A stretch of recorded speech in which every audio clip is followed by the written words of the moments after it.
business, and they also contend the national government in usurping the roles of counties in provision of housing, that is KRA, that is supposed to collect taxes. And grounds in the petitions is the act threatens the freedom to own property by proposing to compel civil servants to participate in a mandatory savings scheme disguised as a means to facilitate property acquisition.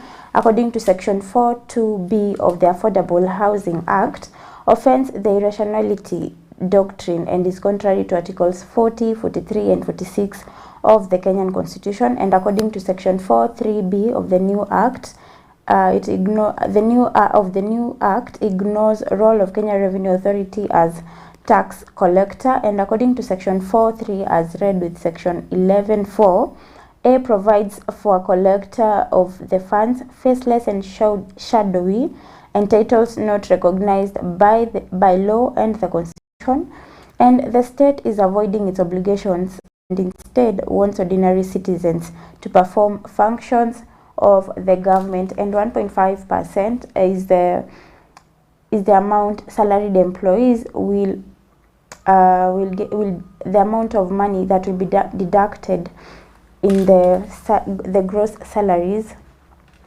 and also an amount of the same percentage will be matched by the employer.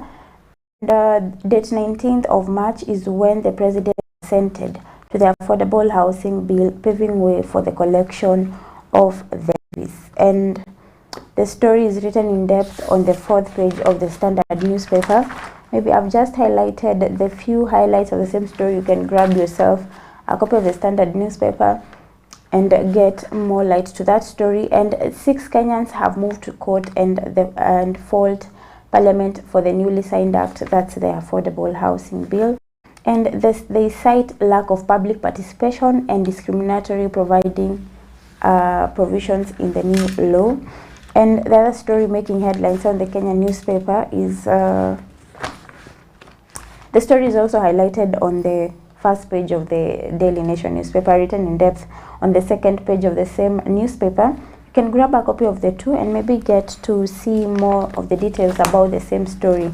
And the other story making headlines on our Kenyan newspaper is that as Kenya Kwanza MPs admit to passing bills that they have not read, the tyranny of numbers by government-leaning MPs as opposed to scrutiny of the finance bill was the order of the day, with the legislators asking the speaker to call for the vote instead of debating it. 8 months later, the very MPs who unanimously passed the act are now ruining not having read the bill as their angry constituents protest. And the story is written in depth on the 6th and the 7th page. Clearly, we've seen so many MPs have been vocal about some of the issues highlighted on the finance bill of 2023-2024. And there are some MPs' suggestions that MPs should disclose how they voted when the bill is tabled in Parliament. But personally, I'm waiting to see any MP who will shoot down the bill. That is what Mr. President William Ruto said in regards to the same issue. And the story is written in depth on the 6th and the 7th page of the Standard newspaper. And some of the MPs confessed that they did not read the whole Finance Act, and those MPs confessed to angry farmers. This after there was they wanted the tea, coffee farmers to be taxed, and some of them were arguing that crops like sugarcane were not being taxed, and they were saying that the farmers from the Mount Kenya region, they were wanafinyiliwa, unlike those in the Western region, and the farmers forced the state to rethink about the avocado tax. And what started as a mere political tact and a show of might between the opposition and the government has come back to haunt Kenya Kwanza administration. That's the Finance Act of 2023. And the act was President William Ruto's first law as president to guide his government's collection of monies to aid his plans, and he campaigned for it with zeal, pushing every Kenya Kwanza allied MP to support it. And the president warned against opposition opposing the bill while it is tabled before the House. And this is what he said: "We need to pass this bill so Kenya can develop." And there are there are some suggestions that MPs should disclose how they voted when the bill is tabled in Parliament. But personally, I'm waiting to see any MP who will shut down the bill. That is what President William Ruto said. And a week later, Ruto's request was accomplished, as at least 180 MPs, mostly from Kenya Kwanza, supported the bill, while 88 MPs from mostly Azimio opposed the amendment. And out of the 184 MPs who approved the bill, which is later assented into law in June 26th last year, only Githunguri MP Gathoni Wamuchomba dared the president by rejecting the bill, describing it as a punitive, oppressive and scandalous. And 8 months later, the very MPs who unanimously passed the act are now on the receiving end, since the law is on the verge of bringing the avocado subsector to its knees. While many have claimed they were not aware of the provisions of the contentious Section 23 of the Finance Act, others have tried defending the provision by claiming they did not envisage a situation where the law would be used to tax farmers. And on Tuesday, the DP Rigathi Gachagua, official residents, legislators who attended a stakeholders meeting, including Mary Waithira Wamaua from Maragua, Joseph Munyoro from Kegumo, and Chege Njoguna for Kandara, Edward Mureu for Gatanga, and John Mutunga, Tigania West, faced the electorate's wrath. And Ms. Wamo remarks, claiming MPs were not be in a position to go through the entire legislation, did not satisfy growers on their justifications to pass the bill. And the MP, who was among the leaders who approved the bill last year, said she was opposed to taxation of primary producers in agriculture, and she wondered whether other sectors such as fish, maize and pastoralists were affected, claiming the requirement seemed to touch on different crops in Mount Kenya. And during debate on the bill, nominated MP John Mbadi said all the 184 clauses were harmful to the downtrodden and should be rejected. And let's see how it goes. And the farmers are now forcing the state to rethink avocado tax, and the exports of the fruit have dropped from 350 containers to 250 containers. And Gachagua formed a team to look at option of removing the e-teams system to the avocado farmers, and it's quite unfortunate. And the Avocado Exporters Association chairperson regretted that there has been misinformation, especially by legislators, that if farmers agree to register to the e-teams and expose their personal identification number, that's the PIN, their farms may be grabbed, which has forced them to hoard their produce. That's why there's a decline in the number of containers being exported, of avocado being exported. Well, you can tell us, the avocado hapo kwenu ni pesa ngapi? And in regards to the same, Mr. Kalonzo Musyoka says that Ruto is adding more burden on suffering taxpayers. And the local leader Kalonzo Musyoka is on a tour of ODM leader Raila Odinga Nyanza backyard to sell his party.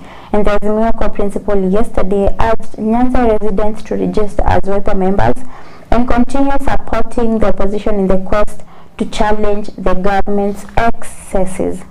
And he criticized President William Ruto's regime and hinted at a possible return of protest over the high cost of living and taxation, citing the new Housing Act. And according to the Wiper leader, the law is adding more burden to Kenyans who are already pressed with taxes. And his co-principal, Eugene Wamalwa, said Kenya Kwanza lied to Kenyans.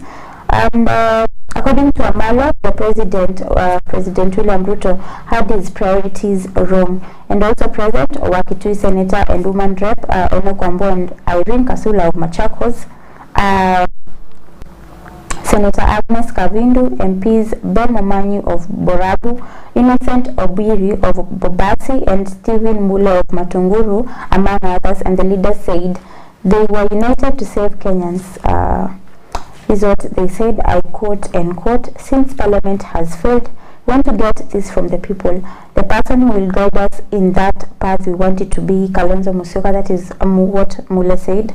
And Kalonzo will also tour Kisii, Nyamira and Homa Bay County.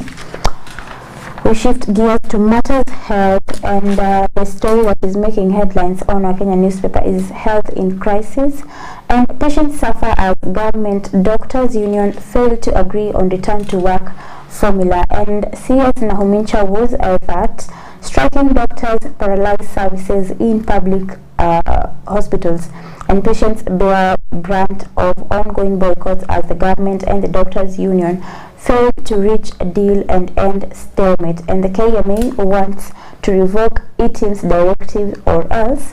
The Kenya Medical Association has opposed the introduction of mandatory electronic tax invoice system, that's the ETIMS, and the private hospitals in rural areas have rejected NHIF funds owed a massive 6 billion by the national insurer.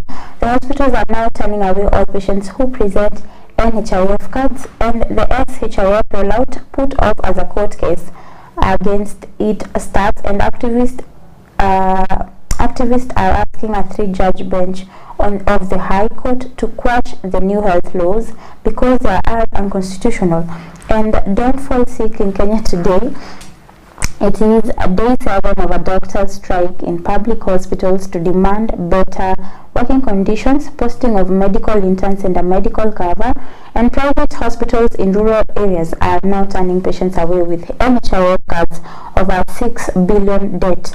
While the Medics Association has issued another strike notice of a mandatory electronic tax invoice, a health catastrophe looms if a solution isn't found. And the story is highlighted on the first page of the Daily Nation newspaper, written in depth on the 6th and the 7th page of the same newspaper.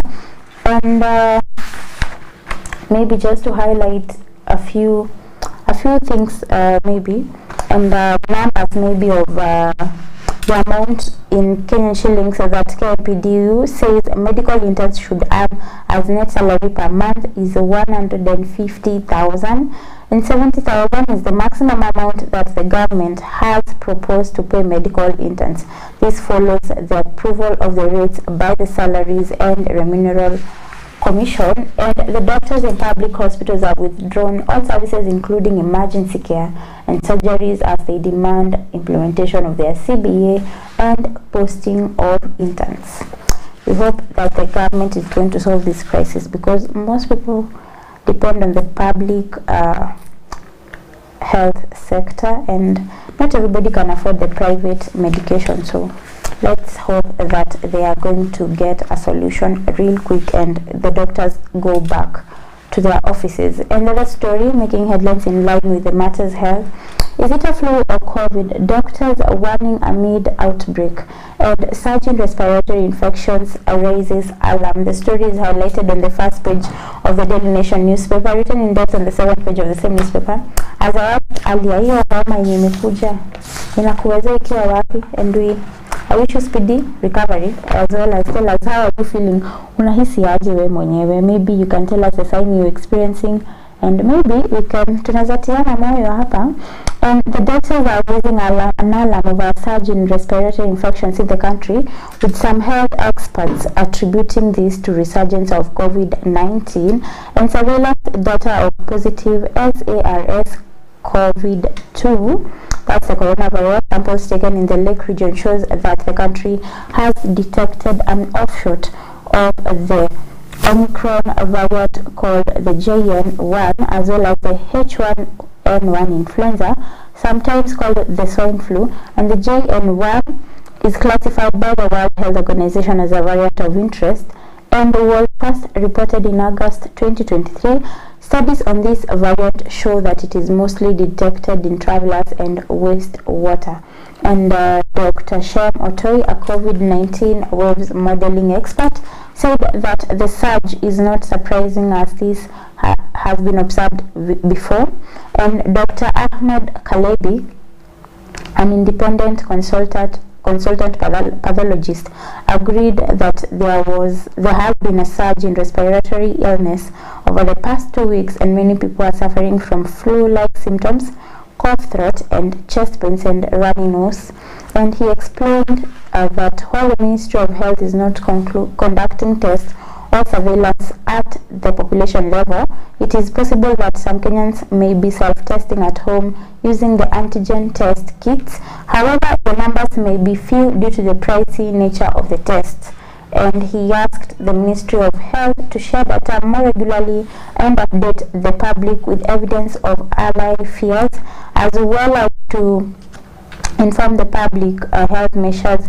He also called on the public to be cautious, those with symptoms to stay away from others to minimize spread, wash hands frequently, and practice hygiene. And Sultani Matendechero, the Deputy Director General for Health, Department of Public Health and Professional Standards, said the surveillance in the country shows that COVID-19 infections are still on the decline, but asked the public to go for boosters. And Dr. Matendechero added that after a steady decline in infections more than a year, the ministry has adopted passive surveillance to track cases, a move he said was prompted by consecutive low positivity rates below 5%. Maybe you can tell us, ulipata chanjo ya COVID-19 ama ulisema hutaipata? Most of us are not vaccinated against COVID-19, and you can also tell us the reasons as to why you chose not to go for the jab and why you felt you didn't need it. But I think it's time we get the boosters. And onto matters, we move on to the matters. The story of the medic strike is also highlighted on the first page of the Standard newspaper and written in depth on the second page of the same. I forgot to highlight that one. And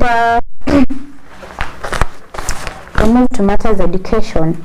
KUPPET in strike, threat of a school cut, delays, and teachers vow to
Faraja TV, chemichemi ya furaha. Usiku na mchana nakupa sifa, day and night, Lord. Praise God, our viewers. From wherever you're watching us from, we love you, we cherish you.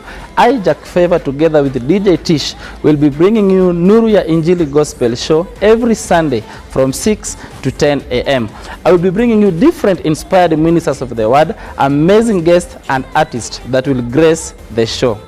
You will also be having an opportunity to greet and waking up your friend, as well as sending your song request that will be playing for you right here on Faraja TV.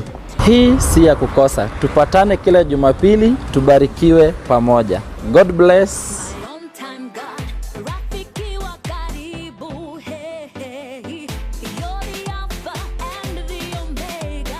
Kwa majina ni John Muragori, ninaokuletea program ya uzima wa kiroho na nidhamu, na programu yetu ya kujia mnamo siku ya kila Jumapili saa 1:30 katika runinga yetu ya Faraja TV, chemichemi ya furaha.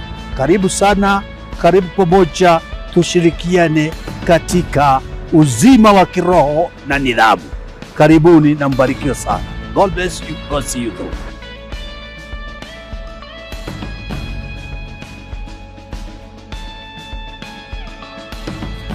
In a world where health matters the most, I bring you a show that delves into the heart of the real challenges in healthcare. This is the Alive and Aware show, where we confront illnesses with knowledge and compassion. Join me, Mary M. Muturi, every Monday, Wednesday, and Friday of the week from 8 p.m. to 9 p.m. only on Faraja TV, as we shed light on different illnesses, featuring professional insights, personal stories, and the latest medical breakthroughs, such as the endoscopy machine. This is the Alive and Aware show, where we are alive and aware of our health status, because being alive is more than just existing.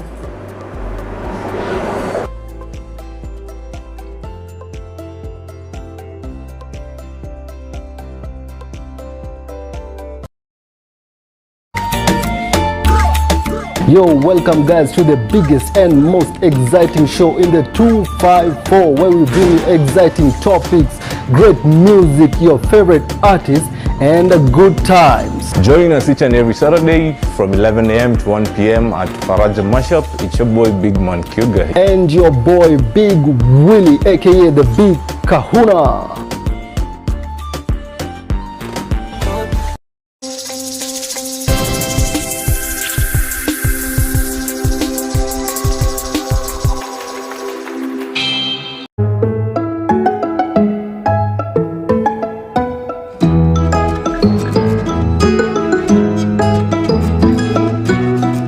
Faraja TV, chemichemi ya furaha. Usiku na mchana nakupa sifa, day and night, Lord. Praise God, our viewers. From wherever you're watching us from, we love you, we cherish you.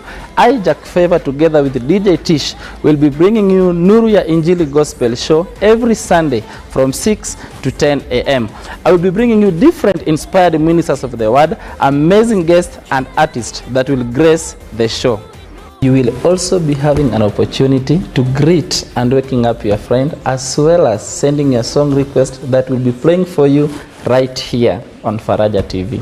Hii si ya kukosa. Tupatane kila Jumapili, tubarikiwe pamoja. God bless.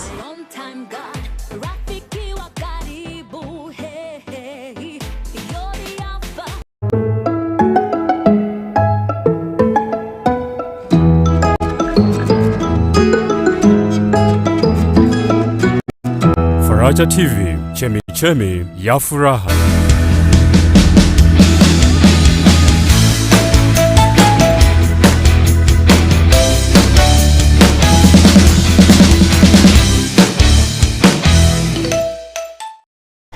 Sorry for that unannounced short commercial break. And the story that I was highlighting was the issue of Kuppet in strike threat over school cash delay, and teachers vow to down their tools in the second term. And the story is highlighted on the first page of the Daily Nation newspaper, written in depth on the back page of the Daily Nation newspaper.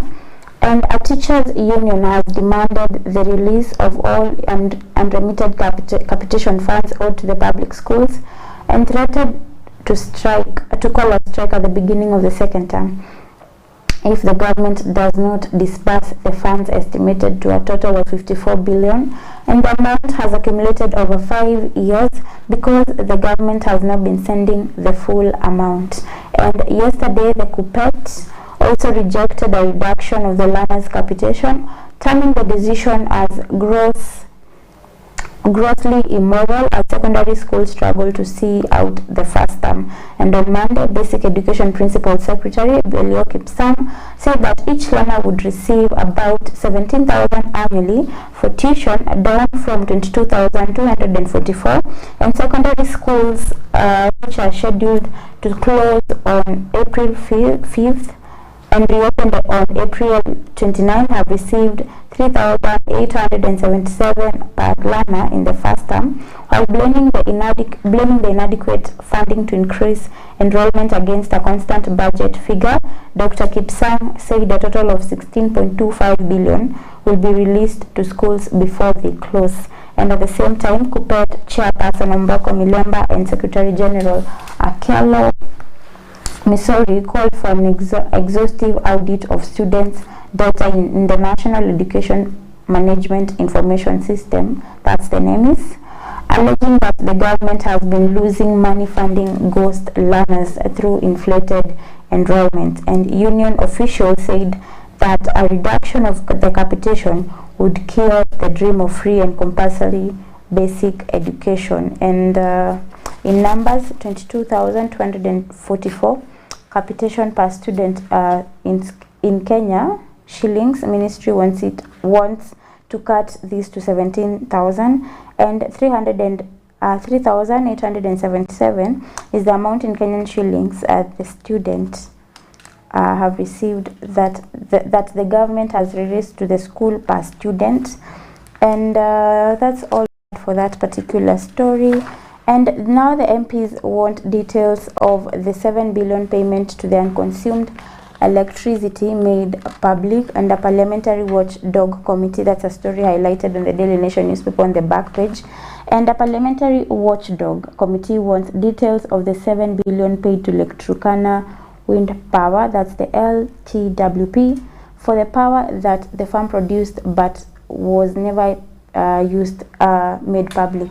And the National Assembly Energy Committee yesterday asked the Kenya Power to furnish it with details such as the person who authorized the payment, which vote was the money charged to, and the recovery plans put in place by the firm. And in a meeting with officials from Kenya Power led by Managing Director Joseph Siror, the MPs said all public officers who participated in one way or the other in authorizing the payment must be held accountable. And the committee chairman, Vincent Musyoka, said the deal had led to LTWP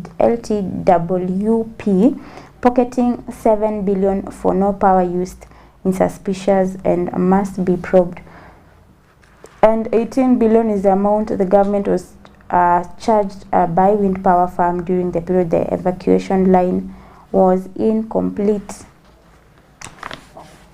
We hope they're not just going to say it alafu ipotelee hivyo ndani. I hope they are going to find a solution to it. And there was that issue of Ahmed Nasir battle with the Supreme Court, and Ahmed Nasir sues for 200 million over the Supreme Court ban. And lawyer Ahmed Nasir Abdullahi has sued Kenya at the East African Court of Justice, seeking to quash a Supreme Court ban against him and demanding damages of 200 million for alleged violation of his right to fair administrative action. And the story is written on the first page of the Daily Nation newspaper, written in depth on the 14th page of the same newspaper. And top lawyer Ahmed Nasir has sued Kenya at the East African Court of Justice, seeking to quash a Supreme Court ban against him. and he's demanding damages of 200 million Kenyan shillings for alleged violation of his right to fair administrative action. And Mr. Abdullahi in his suit argues that the Supreme Court has unlawfully denied him audience based on a judge-made offense intended to stop him from publicly speaking about corruption in the judiciary. And Mr. Abdullahi claims that the ban was imposed following an exchange of WhatsApp messages between a few members of the Supreme Court bench and the respondent, that the state Kenya manipulated the law on the contempt of court in order to achieve a result that favored impunity and limited the applicant's freedom of expression, in that the justices of the Supreme Court do not have any powers to punish the applicant for the social media posts, media interviews and write-ups that allegedly damage the reputation of the justices of the Supreme Court and the judges who have served thereon over the years. That is what Mr. Abdullahi says in the court papers. And the 200 million bill Mr. Abdullahi wants taxpayers to foot is alleged legal fees the lawyer would have earned in cases he was hired to represent clients and which are pending determination at the Supreme Court. And he claims that the top judges have manipulated laws on the contempt of court to unlawfully ban him from appearing before the Supreme Court. And Mr. Abdullahi wants the East African Court to issue orders finding that Kenya is at fault in the Supreme Court ban and that the judges denied him his right to fair administrative action, right access to justice and right to work.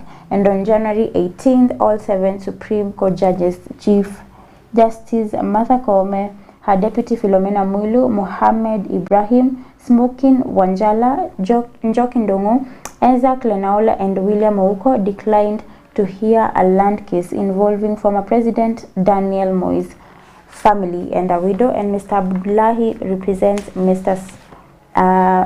Susan Chelugui, widow of former Chief David Chelugui, and the Supreme Court judges declined to hear that or any matter in which Mr. Abdullahi and advocates from his law firm represent a party. And on the same day, Supreme Court Registrar Letizia Wachira wrote to Mr. Abdullahi stating that all Apex Court judges had resolved to deny him audience on account of repeated attacks against them in a press and social media post. And the lawyer holds that there are no rules allowing a pre-hearing conference such as the one allegedly held by Supreme Court judges before declining to hear the case on January 18th. And in the East African Court of Justice suit, Mr. Abdullahi maintains that his social media posts and press appearances addressing corruption in the Supreme Court are fair comment on matters of public interest. And the lawyer makes further bribery allegations against unnamed Supreme Court judges, claiming that they receive money in an attempt to influence the 2022 presidential petition filed by Azimio leader Raila Odinga and other individuals, challenging President William Ruto's victory. And in banning Mr. Abdullahi, the Supreme Court judges said that the lawyer had failed to heed prior warnings against attacking the judiciary and its offices. Sina maoni kwa hiyo jambo. Let's see how it goes. The story unfolds slowly. But before we take a real quick break here on the Don't Dialogue Show, in the next segment tutakuwa tukiangalia those you see those highlights of the TBT, like being a Thursday, because we don't have a guest today, and we'll be highlighting a few of the memories. You can also share your memories on our SMS line, that is 0703-339-959, and across all our social media platforms at Faraja TV Kenya and at Wangeshi Mokoi. Maybe before we take our first quick break, I'll highlight a few of the comments here on our Facebook page. I can see Mr. Bayo said that, good morning, tuko ndani ya the newspaper review segment, that's the press analysis. He has written it in Kikuyu. And Favored Tony says, tuned in and following closely. Thank you so much for tuning in. Erastus Njoroge is watching from Gilgil and says, ndani ya mtambo. And Mr. Bell goes ahead and sends me a text message. He says that he's glad that I'm back. Thank you so much. I'm happy that you follow closely, and thank you so much for the well wishes. So we're going to take our first commercial break here on Faraja TV. Thereafter, we'll be back with a TBT segment. I'd want you to share some of the those two throwback memories. I have seen some of them on Erastus Njoroge's WhatsApp status, and maybe if he doesn't mind sharing with us Uto to TBT, he can send them to us on our SMS line, that is 0703-339-959, on our WhatsApp as well. Maybe to check up pamoja. So we are going to take our first commercial break here on Faraja TV. We'll be back after the break, and don't change the dial. Keep it Faraja TV.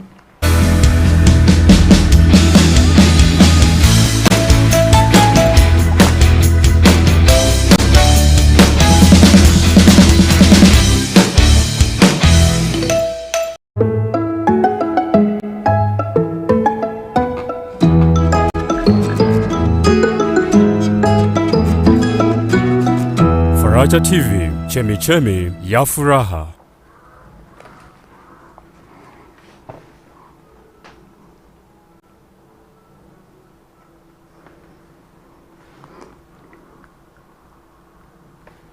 What?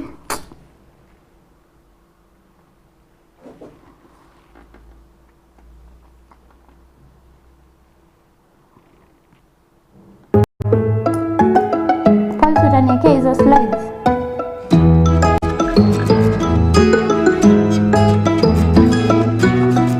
Faraja TV, chemichemi ya furaha. Usiku na mchana nakupa sifa, day and night, Lord. Praise God, our viewers. From wherever you're watching us from, we love you, we cherish you. I, Jack Favor, together with DJ Tish, will be bringing you Nuru ya Injili Gospel Show every Sunday from 6 to 10 a.m. I will be bringing you different inspired ministers of the word, amazing guests and artists that will grace the show. You will also be having an opportunity to greet and waking up your friend, as well as sending a song request that will be playing for you right here on Faraja TV. Hii si ya kukosa. Tupatane kila Jumapili, tubarikiwe pamoja. God bless.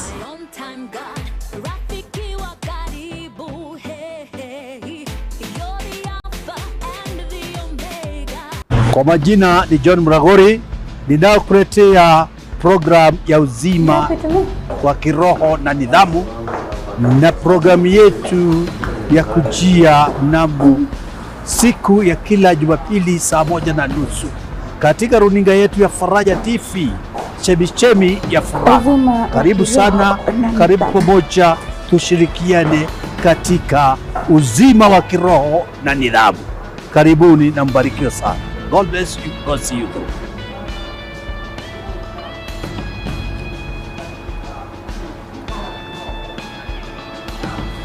In a world where health matters the most, I bring you a show that delves into the heart of the real challenges in healthcare. This is the Alive and Aware show, where we confront illnesses with knowledge and compassion. Join me, Mary M. Muturi, every Monday, Wednesday, and Friday of the week from 8 p.m. to 9 p.m. only on Faraja TV, as we shed light on different illnesses, featuring professional insights, personal stories, and the latest medical breakthroughs, such as the endoscopy machine. This is the Alive and Aware show, where we are alive and aware of our health status, because being alive is more than just existing.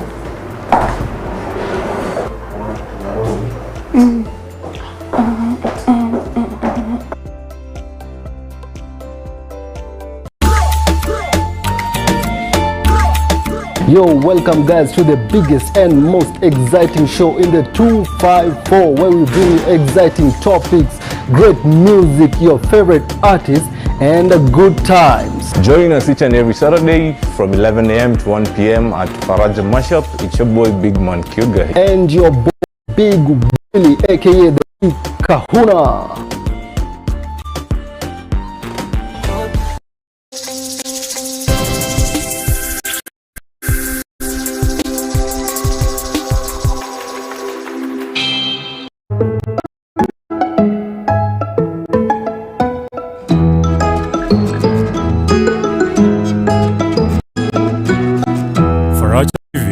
Chemichemi ya Furaha. Usiku na mchana nakusifa na Praise God, our us. From wherever you're watching us from, we love you, we cherish you. I, Jack Favor, together with DJ Tish, will be bringing you Nuru ya Injili Gospel Show every Sunday from 6 to 10 a.m. I will be bringing you different inspired ministers of the word, amazing guests and artists that will grace the show. You will also be having an opportunity to greet and waking up your friend, as well as sending a song request that will be played for you right here on Faraja TV. Hii si ya kukosa. Tupatane kila Jumapili, tubarikiwe pamoja. God bless. long time God, rafiki wa karibu, hey, hey, you're the Alpha and the Omega. Kwa majina ni John Mragori, ninayokuletea program ya uzima wa kiroho na nidhamu, na programu yetu ya kujia mnamo siku ya kila Jumapili saa 1:30 katika runinga yetu ya Faraja TV, Chemichemi ya Furaha.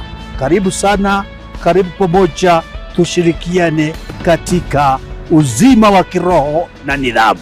Karibuni na mbarikiwe sana. God bless you. God see you.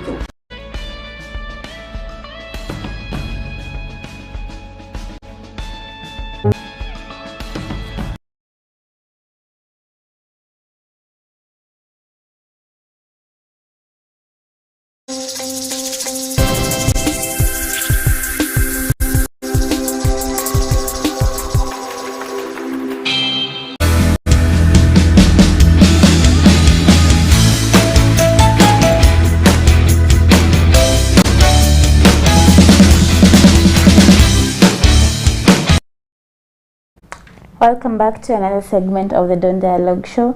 Tumesema before we went for that commercial break, tulisema I'll be highlighting a few memories that watu wa huko kitambo, sijasema sisi millennials, but those watu wa 1980s, 1990s, walikuwa those two funny moments, and we see the growth from your time to right now and how things have changed. But the changes that have taken place from that time to this particular time, maybe it's something we look back and laugh about, because there were some sweet memories that cannot be replaced. And before then, tutumia your comments on our SMS line, that is 0703 339 959, and across all our social media platforms at Faraja TV Kenya or at Faraja TV Media and at Wangeshi Mokoi. Pia unaweza tutumia some of the memories za in the 90s, uko 80s, pia sisi tucheke as the Faraja fraternity. So there is this ka photo our producer is going to display it on the screen, ya a lady blow drying her hair na a hot cup. I think hata ni ku straighten her hair, na anatumia ile kikombe ya mabati and some charcoal inside, alafu ana straighten the hair. I am told ilikuwa inatobolewa mashimo huku chini, alafu sasa you place it on your hair, alafu inaenda ikiji straighten tu yenyewe. Na saizi if you look at the times we are living in right now, kuna vitu kama blow dries, kuna flat irons, kuna sijui zinaitwa jetongs za ku straighten the hair. So you can imagine how difficult it was, ile kikombe ya mabati na venye inashikanga moto haraka. Kama ukikunywa chai unasikianga ni kama unachomeka huku kwa midomo. Imagine the heat yenye ilikuwa inakuja, you are subject the heat you'd subject to your hair, ama kama kaanguke kwa nywele. Maybe you can tell us mlikuwa mnaifanya aje those people were 1980s, 1990s. Maybe you can shed more light on the same, because for me inaka undoable, but it's doable. According to the photo we have here, it's doable, and our parents have told us severally that's how they used to straighten their hairs. Unlike sisi wenye tumepata blow dries, na bado tunaogopanga hiyo moto ya blow dries, but tunapata hao walikuwa wanatumia hot kombe ya kikombe. So the other highlight is of pot na mahindi inachomwa hapo kando kwa ile jiko ya mawe 3 yenye unaweka kuni from side to side. I remember this kapot was very, it was much treasured in our family. And one day my mom told us tuangalie githeri alikuwa ameacha kwa moto. So I didn't know hii pot haifai kuwekwa mahali chini. There is a way hufai kuiweka kwa floor directly. You have to place something yenye ita cushion the hapa chini ndio isi crack. So I didn't know, I never had that tip. So mimi nikaongeza jiko makaa, alafu nikarudisha the pot back kwa jiko githeri iendelee kuiva. Guess what happened? The pot broke. Sijui mbona ili break katikati, and to date I know my mom is watching, but aliniambia that's a debt I have to pay in future. But githeri ya hii pot ilikuwa ina slap sana, and those fun moments ya kuchoma mahindi kando ya githeri ikiiva na moto ina nini hapo bado, yani cooking is ongoing na bado mnachoma mahindi, alafu kuna venye ulikuwa unaambiwa dondoa hii laini, ikiiva hii laini unadondoa, then you move to na mna share as a family. Those are some of the moments zenye I treasure a lot. But sasa hapo kwa kuvunja nyungu ya my mom hapo I remember she was asking me nyungu ilivunjika aje. Nikamwambia mimi mom nimeongezea jiko makaa alafu nikarudisha nyungu. Akaniambia uliwekelea nyungu wapi? Nikamwambia niliweka tu kwa floor. Akaniambia sasa basi ndio maana imevunjika, and she told me hiyo utanilipa. So I don't know I'm going to get this kind of a nyungu to take it back to my mom, because I remember I broke it and it was the only remaining pot in our home. Zilikuwa several, but mimi ndo nilivunja ya mwisho. So the others is a cup. The other photo is a cup yenye imechorwa ka teddy bear na ilikuwa na kanyuki hivi. These cups I remember we also had them at our home, na zilikuwa again, you see those cups that haitolewi not unless mgeni amekuja. This was that cup.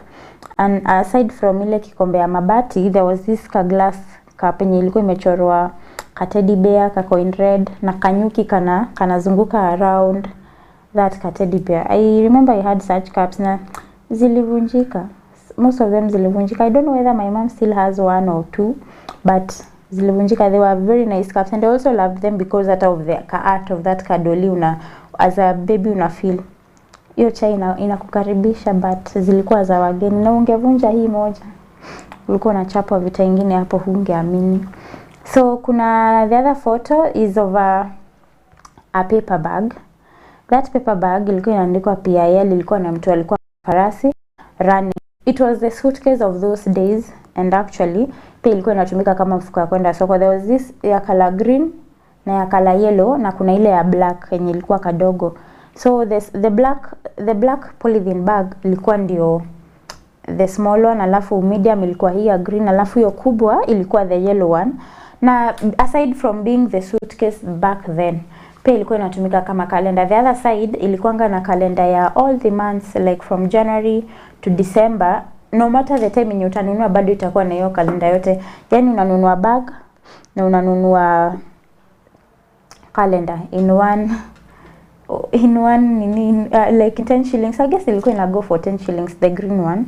You purchase it, alafu uko na bag na uko na calendar, so it's a win-win for you, because utanunua calendar juu uko na bag, unaelewa, na hutanunua bag juu uko na okay, hii bag inakuja ikiwa 2 in 1, so huta go expense ya kununua bag na kubuy calendar. So imecost, yani the manufacturer of this particular bag alikuwa ameangalia maslahi yetu kama wa Kenya. Anaangalia mahali watu wataminimize cost ya vitu zingine na expenses. But again, sasa these papers were not friendly to our environment, so zikakuwa banned. But this paper ilikuwa ndio suitcase, ndio ilikuwa calendar, and ilikuwa inabeba a lot of stuff, lakini kalikuwa kanakatika at some point, ukikabebesha vitu mzito sana kalikuwa kanararuka. So something we can recall, na uangalie kwenye tumetoka, and up to now where we are using these bags, the non-woven bags. So it's something tunaweza laugh about, the growth, you see. And the other story, photo is of the Great Wall TV, and there's a tagline. How imesema what? Si tagline, a caption. They says watoto wa Matiang'i msicomment, unakumbuka program gani kwa hii television? Maybe I never got a chance to watch this Great Wall TV, but you can tell us what program uli watch kwa hii Great Wall TV yenye ilikuwa ya black and white, alafu ilikuwa na some to knobs huku twa kuzungusha, kuchange channel, you know, kuweka contrast ama vitu kama hizo. You can tell us.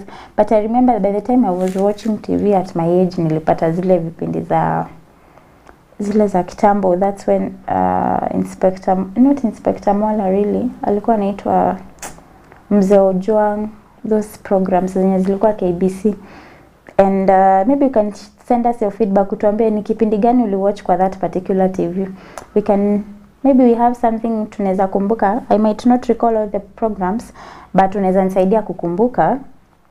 The next photo is of a birika yenye ilikuwa iko painted in white, alafu imechorwa tu maua. This particular birika was not the normal the usual birika yenye ilikuwa inatumika nyumbani. You'd find hii ilikuwa imekuwa set aside for the guests, alafu nyinyi watu wengine mnatumia ile birika nyingine yenye ilikuwa inasuguliwa na steel wool. Like hiyo birika ungekelea tu hata kwa jiko. Basi sasa hii yenye iko na rangi ungekelea just anywhere. Hii hata ikianguka inaanza kutoka rangi. So our parents wangeiweka kwa kabati, alafu inatumika tu on only special occasions. Na ukiangusha hii ulikuwa unachapwa, because na ilikuwa inakuja na set of its cups zenye ziko na the same kama ua, ndio mgeni hata akikuja ukimserve chai na hii birika pia ina rhyme na vikombe. But siku hizi by this time we've all shifted to kuweka chai kwa flasks, ama hata most of the times unapata people don't make a lot of tea, they just make chai yenye inatosha for that moment alafu imeisha. So you can remember like back then na hizi birika chai haikuwa inakosanga kwa maboma. I don't know, but I think it's because hata pia of the high cost of living, venye maisha tu inaendelea kutupeleka some of these things tunaenda tu tukiignore. But it was a nice one, though haikuwa ina preserve chai ikuwe moto for so long. I think that's why people decided to shift from this particular way of storage of tea, alafu waka move to the flask ones. And the other photo ni a picture, like a photo printed but imegeuzwa, and then there's that small brown kanini, kalikuwa kanaitwa aje, I don't recall, but kalikuwa kanatumika kwenda kutosha. If you want a photo of another copy of the same photo yenye iko picha ulipigwa, kalikuwa kanakuja na hako kanini nyuma. So you'd go back to the studio and tell the studio guy akutolea a copy of the same image, na ilikuwa inatokea tu vizuri, I guess. Sijui kama, because I remember tukipigwa picha tungengojea like a whole 3 weeks ndio picha ikuje. Mwenye ametupiga picha akuje tao, akishafika tao atutolee hizo picha tena, akuje aende afike kwa job yake. Sasa tena ni kuanza kuzisort. Naona akikuja tao, because amepiga watu wengi picha, most likely hazitaweza kuprintiwa picha zote. So it will be like atazileta ziprintiwe, zikishamaliza kuprintiwa sasa tena na yeye akuje atapewa timeline ya like 2 weeks ama 1 ndio zikuwe zimeprintiwa, zimekatwa, sijui nini. Ndio tena sasa atuletee sisi, mnaenda kupangia line kuchukua picha zenu. Sasa mkilipanga hizo picha umengoja for so long, but it was a nice moment as well. The other photo is a photo of a television tower na watu wamekaa chini wana watch TV. Maybe you can tell us, kwa kijiji yenu ama town yenu, was there a point where mlijipata mkiwatch TV as a community, ama mnajipata there was a television tower yenye ilikuwa imekuwa set aside for you guys to go and catch up with programs ama ku watch news from the same tower? For me sikupata hii time, but I can say ilikuwa, I can imagine ku watch TV like tumekuwa TV pale katikati ya tao, and all of us are running to watch that particular TV. I think at some point ilikuwa inaleta oneness na watu pia kujuana, watu walikuwa wanajaliana. But as at now every household iko na television, so kupatana na watu hata once in a while in those social places, like I know this was a social place because at some point lazima saa moja watu wangeenda kuwatch news ama saa 3 kuwatch news ndio wajue kunaendelea aje, because if that TV is one in that kijiji ama town, lazima people wangekimbia hapo kurush kuwatch news na everything, na watu wange interact. So I guess these are some moments that our parents treasure. I know they feel they miss those moments. Juu sahi times zimechange na vitu zinakuja tu zikibadilikanga. So I know they miss those moments. And the other photo is a photo of a sharpener. Na imekuwa caption ya sheria hapa ilikuwa moja. But then I never got to understand how the blowing of a sharpener ilikuwa inafanya isisharpen tena. Kwanza they were in these two small sharpeners. Kwanza unge blow tu hivi mara moja, the next time you're sharpening your pencil haiko ina sharpen tena. Maybe mtu anaweza tuambia mimi nani kuna mtu alifanya upelelezi ya mbona unge blow hiyo sharpener haiko ina sharpen tena, like literally ilikuwa inaharibika tu. Na before we got to know this trick, me I remember nilikuwa nimeharibu sharpeners mingi sana. Not until I learned the trick, ni ukisha sharpen unagongesha somewhere, hiyo uchafu inatoka vizuri, alafu ndio unarudisha sharpener yako mahali pazuri tena. But kalikuwa kaka sharpener kalikuwa kanapotea sana ama kanaibiwa. You wonder mbona kalikuwa kanaibiwa. Hata ujaribu kuweka, there's a way we would label our sharpeners na pencils with compass, ile compass ya geometrical set. Wajaribu hata kuandika, unaandika jina lako but bado ilikuwa inapotea, na hata utafute class mzima hutaiona na umeweka alama kubwa sana. So I don't know what happened. Ilikuwa ina happen na hizi sharpeners, and I never understood why kupuliza sharpener ilikuwa inafanya isi sharpen tena. To date sijawahi elewa. Maybe mtu anaweza nisaidia kuelewa. And the other stories of sijui nitaita van ama nitaita nini, but a green car and two people wamesimama hapo nje na iko na number plate ya KGS 382. This was the means of transport. Na ninajua mtu alikuwa anapandia from side ya nyuma, alafu tena face me, hizo gari za face me. I can imagine venye mejipata kwa mteremko, alafu tena because you know hizo seats hazikuwa na barriers like right now venye unapata tikiti imetengenezwa solely for somebody, paka una feel hata mwenye ametengeneza hiyo kiti make sure hapa katikati, hata kama ni viti mbili ama tatu zimeshikana hapa katikati, lift juu kidogo ndio msiweze wewe na huyu mtu mwingine msiweze kupatana. I can imagine mkiwa kwa mteremko ilikuwa na create more space for more people na wengine wanarushwa nje. And fortunately ama kitu funny ni ilikuwa route hii gari, this particular car ilikuwa ya route ya Nakuru na Solai. I wish ningeipata, mimi sikupata nini enzi za face me, but I remember in my high school there was a van, a small van yenye ilikuanga ya face me, na ilikuwa inabeba watu 6 na mnafesiana, and it was so much fun because sengine senye meenda kwa mteremko sana mnajipata mesonga sana, wenye hawako wanatoshea kwa kiti sasa tena wanatoshea, kila mtu anatoshea. I think it was fun. I can imagine the fun our parents had back then, but sasa nikianza kuimagine hiyo kitu, maybe ndo ikisha kuacha hiyo gari, kisha kuacha you have to wait for maybe the next day ndio travel. I think hata hivyo venye tumekuwa na matatu zimekuja kuize na so many things, and watu wameweza kubuy their own cars, imesaidia sana kuize so many movements, and the means of transport imekuwa tu at least tunasema imekuwa nywe kidogo. We are not yet there, but tuko angalau. So the other one is Monto. I don't know kama mnaweza kumbuka Monto. Imeandikwa, the photo is displayed, imeandikwa disc, alafu imeandikwa standard 7, and there is a caption semati, I went to office, me no speak Kiswahili, no me quiet. Remember ungepewa hiyo Monto, it felt really bad. Ama gunia, I remember in my primary school tulikuwa tunavalishwa kigunia kimeandikwa I am a Kiswahili speaker.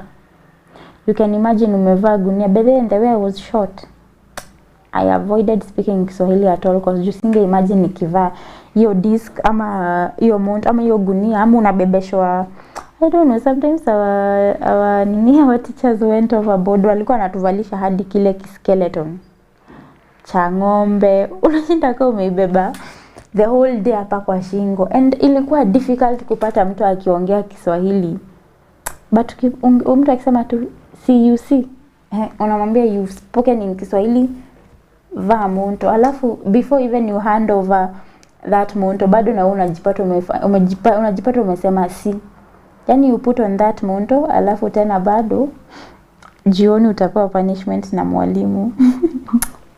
It's quite funny. I don't know whether sahi kama wanafunzi wa sahi wanapatiwa this disc kama mondo ama the kids have already adopted to the English language. Sijui kabisa. I'd love to know. You can interact with us on our SMS line, that is 0703339959, and across all our social media platforms at Faraja TV Kenya, at Faraja TV Media as well, and at Wangeshi Mukoi. The other photo is of a slippers.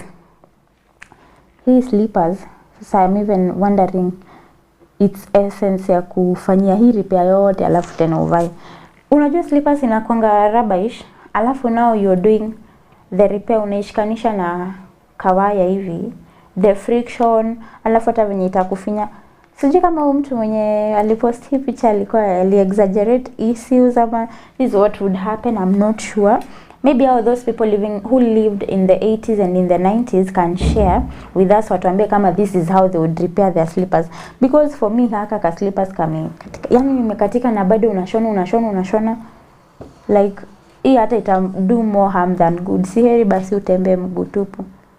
But I know they would treasure shoes back then because hata kubaiwa kiatu itakuwa ngumu. I don't know, somebody was telling me a story of how alibaiwa kakiatu kadogo back in the days. And so since the brother ni alikuwa, there was a brother of his alikuwa na mguu kubwa, na now ndio hii kiatu isiende tu waste. Huyu brother yake mwenye alikuwa na mguu kubwa had to kujisqueeze mpaka kwa yako kakiatu mpaka mguu itoshe hapo ndani, ndio the little brother aweze kuvaa hii kiatu kesho kama haimfinyi. You can imagine. Was it that bad ama ni wazazi wetu walikuwa so corporal ama what was the issue? So the last photo ni ya tochi na two bulbs tuwake hapo kando. This torch, I remember we had several. Na sikuwa naelewa wazazi wetu walikuwa wanajua aje ni yako ka bulb kameungua ama ni mawe haina. But hii tochi ungeangusha mara kadhaa ilikuwa ina crack the glass ni pale hivyo. Hapa hivi mbele ilikuwa na ka glass like we all know venye hiyo katochi kalikuwa kanakapa mbele ilikuwa na ka glass. So ka glass kangevunjika, my mama alikuwa anakasirika sana. But niliangusha several. Na ikianguka mara kwanza ya pili ya tatu, I don't know what would happen. Inaacha kuwa functional saa ingine, but there is a way our parents would fix it, alafu inakuwa sawa. And nakumbuka hata ungeanika hizi mawe za torch every day. Si ati mawe imeisha, but unajipata tu unaanika tu hizo mawe. I don't know how we would go about it kwa nikaanika hizo mawe. And it was quite funny and good at the same time.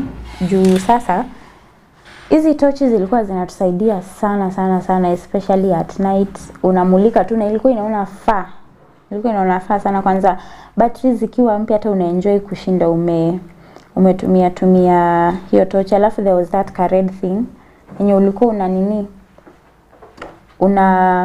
una press hivi, saa nyingine inawaka, saa nyingine inazima. Sikuelewa kaka kitu ka red kalikuwa kazi gani specifically, but it was a nice moment kutumia hizo tochi. Sasa saa hii kuna the street lights, kuna all yani saa hii stima iko everywhere. Watu wanatumia solar panel, so kupata stima in each and every household imekuwa almost possible as with the help of the government as well. Pia imekuwa easy tu kupata lighting, artificial lighting at our social places ama kwa barabara. Hata wewe kwa nyumba yako tu unaweza kuweka bulb kwa nyumba because imekuwa affordable, unlike back in the days. The other photo is of a watch. Ilikuwa inaitwa Convoy. Haka kasa I remember, I think my uncle had it. Ilikuwa na every 1 hour ilikuwa inatoka sauti ka alarm. I don't know ilikuwa imesetiwa hivyo ama ilikuwa aje. But you owning this particular watch, ulikuwa big fish. It was quite expensive, alafu it was just a nice watch. I remember ilikuwa na pia kalikuwa na alarm kazuri, like ungeisikia tu even from a distance, unasikia tu like kama ulikuwa umeset alarm ya saa 7 utaisikilia tu mbali. na kana kadogo but tulikuwa naisikililia mbali sana sana sana sana. So the other photo ni ya soda ya Treetop ama ni drink ya Treetop. I never had a chance to taste this Treetop, but I'm told ilikuwa tamu sana, tamu sana. I not shed so much in the same, but I know niliambiwa ilikuwa tamu sana. Mimi ni millennial. So the other photo is of the Bell brand exercise book. This particular exercise book was awesome, very much awesome. Lakini sasa andika na ile, you remember ile pen ya kufill ink. Each kitabu andika on this page, ink it has to the other page. So it's either uandike na peli kwa hii kitabu ama uandike na ball pen. But there was a stage, I remember nikiwa primary, from class 1 to class 4, tulikuwa tunaandika na pencil, ama ni class 1 to class 3, about there. So from class 4 to class I think 6 hapo ama 7 ndio unatumia hiyo pen ya kufill the ink. From sasa ukifika class 8 ndio unapewa ruhusa ya kutumia biro. The stress that somebody would have, juu maybe huko unajua saa ingine sijui mtu alikuwa ananunua kitabu aje blindly. Huko unajua hii kitabu sijui, but ulikuwa unajipata tu umenunua hii kitabu na unajua ita soak ink, like huwezi andika kitu isomeke. It was such a nice book, but kwa kusoak ink hapo ilikuwa inatuangusha. The other photo is of a bed. Na hiyo bed katikati imekuwa zile tayo ama zenye zimekatwa zinakuwa stretchy, alafu zime crisscrossiwa tu ndio ikue kama matandikio mzuri. I'm told hii mlikuwa mnalala mnapatana tu hapo katikati. Hakuna venye ungejipata mwingine hapo huko mwisho. Ni wote at the end of the night mtajipata tu hapo katikati. I never got a chance to sleep on this particular bed, but unaweza tuambia kama ulilalia ama you didn't. For me, sikupata hiyo chance, but I'm told mlikuwa mnajipata nyi wote hapo katikati. Hata mkijaribu aje nyi wote mnalala tu hapo katikati. Na you wonder mbona haiko ikatika no matter the weight. I think it was quite funny and interesting at the same time. The other photo is a photo of somebody showing mtu akitengeneza ile game ya kauzi. Like unatengeneza uzi alafu you'd see people do magic, ametengeneza letter blue. Fanya hivi ametengeneza kitanda. I can't recall that game well, but I remember the challenge I had most was kutengeneza hako ka kitanda. Na sikumbuki kama succeed kutengeneza at the end of it all, but nilikuwa ninaharibu uzi za my mom na alikuwa anakasirika sana. So I guess the only letter yenye niliweza kutengeneza ilikuwa letter W. That was the only letter ninaona nilimanage, but for ile ya kitanda hiyo ilinishinda kabisa. And I don't know whether sasa ninaweza kucheza hiyo mchezo ya kutengeneza hizo letters sijui nini, but it was an interesting game. Ilikuwa ina pass time wakati kwanza senye umeambiwa hakuna kutoka nje kucheza na watoto wengine, nilio ukae kwa nyumba. Juu mchezo imezidi. So ilikuwa ni keep company. I can't complain. Na tulikuwa tunacheza na my sister. There's another one we were playing with my sister with the same two uzis. I don't recall well when ilikuwa inachezwa, but this is something that was really really fun. Na sijui hiyo game ilikuwa inaitwa aje. And the other photo is photo ya ile glass ya taa. And there was a caption when I was downloading these photos ati wazazi wako hawakukutrust na hii glass na wanataka mimi nikutrust na roho yangu. Because hii glassy, if you got a chance to wash it ama kuipanguza ile moshi ya taa, you're the most trusted being on that family.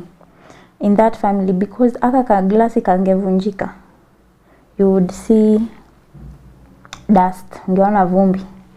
Kwa natandikwa because ka glass kalikuwa a bit expensive back in the days, alafu kukapata ilikuwa tricky. Tena uvunje, na hii ndio na kwanza hiyo saa ulikuwa unaambia mwanze kutayarisha taa zenu from 6, alafu tena uivunje. Hiyo saa unatarajia utaenda kwa duka gani upate taa, glass ya taa. So hata mimi sitakutrust na roho yangu kama hukutrustiwa na hii glass. The last photo was that powder yenye tulikuwa tuna dilute na maji inakuwa juice. Hii ungenyima prefect alikuwa anakuandika noisemakers the whole week mpaka unasikia anakutesa tu intentionally just because ulimnyima hii super deep. Tulikuwa anaita juice cola. And I remember tukiwa wadogo badala ya tuambiwe inaleta at some point, sijui kama ilikuwa fununu ama what. I don't know the basis of those reports. Ati kama umenunua hii kitu ati hapo nyuma imeandikwa tupatane nyuma ya makaburini. I don't know whether you guys had those stories. Yani ya kushtua watu, especially if the person mwenye anakuambia story hakuweza kupurchase hiyo juice cola, atakuja kuambia hizo ma story weird. Na sasa wewe being the innocent you, anakuambia yako inaweza kuwa hijaandikwa but yenye tulibai jana ilikuwa imeandikwa hizo vitu. So it was quite fun and very interesting back then. Sorry, excuse me. And I'm glad that I experienced some of those utoto memories. I have some of the memories, at least I can share with you guys. And there's somebody by the name Robert Bisemi saying, Ndani, old is gold. And clearly, I'm overwhelmed by the you guys have accorded me today, and we come to the end of the Dawn Dialogue show. Till tomorrow, God bless you. And there are so many programs lined up for you here on Faraja TV. Keep watching Faraja TV because programs zenye ziko lined up na producer ni Kali Movies, Sema Ngoma, zote ni kali kabisa. Kwanza today being a Thursday, kuna zile I'm so sure I may download the best of the best TBT songs, so wanawarudisha back to back kwa kitambo. So keep watching Faraja TV. Hadi kesho, God bless you. See you then.